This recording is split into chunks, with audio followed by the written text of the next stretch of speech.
Now, this year, we've heard a lot about cybercrime in Australia, and only recently the Prime Minister told us about a widespread hacking attempt on public servers by a foreign state actor.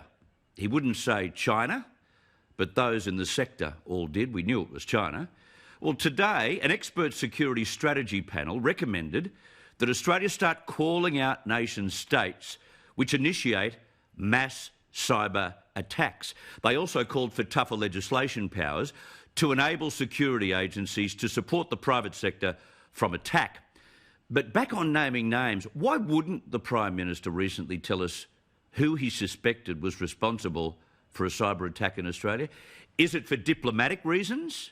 Well, ever since COVID-19, China has bypassed diplomatic routes and has just bashed us senselessly, banning imports and calling us all, well, low-life names with a chewy under their boot. Yet look what happened in the US overnight. The US Department of Justice named 2 hackers working, they say, for Chinese spy agencies who stole a trove of confidential documents from an Australian defence contractor. But watch how they call out these criminals.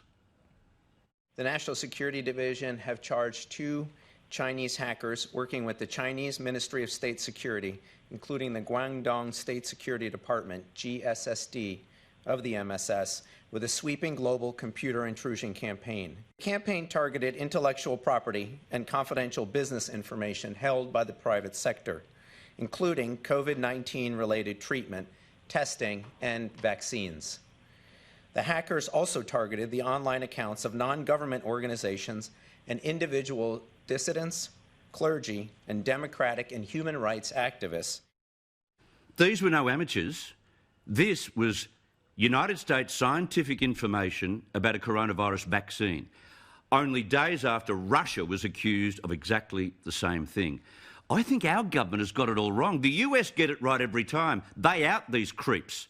What this expert panel is saying should be heeded. We need to out the cyber hackers, to not just put them on notice and, as a country, remain strong, but to keep potential public and private victims aware of what's around the corner and where it might come from.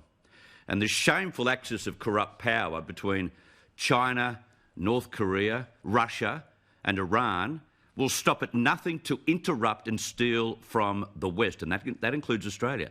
Their dirty rules of engagements have not changed, and they won't change.